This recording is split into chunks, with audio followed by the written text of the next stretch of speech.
Seenaan har'a dhaggeeffattu kuni kan durii qofa miti.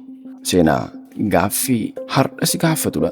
Maaliif uummanni hidhannoo xiqqoo qabaate Impaayera Raayifil Yurooppaanin deeggaramee waggoota 5 oliif dhaabbate. Maaliif maqaan Leenjisoo Diigaa hanga har'aatti Arsii keessaa kan hin duune. Inni goota lolaa qofa ture moo nama sammuu tarsimoo fi tokkummaa saba isaa ijaaraa turedha. Marri har'a seenaa Leenjisoo Diigaa ilaalla. Akka yaadannoo duriitti osoo hin taane akka barnoota boruutti kan ilaallu ta'a.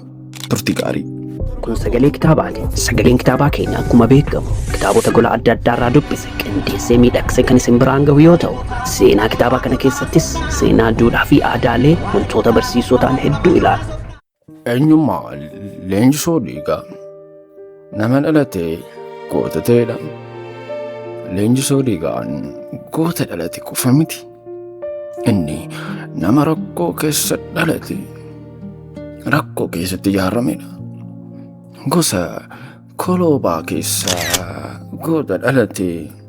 Abbaan isaa yeroo ijoollummaa isaa irraa du'e.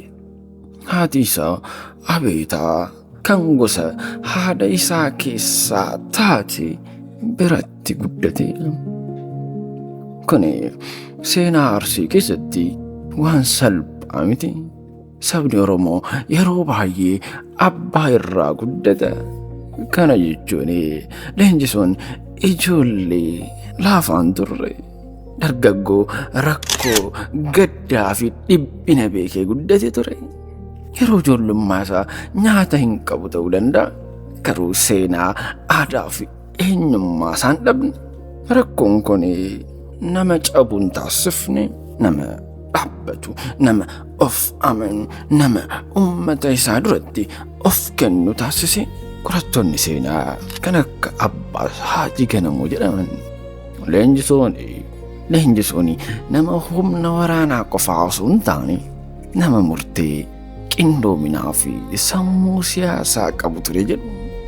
Inni nama yoo hin dhaabbanne eenyutu dhaabbata jedhudha.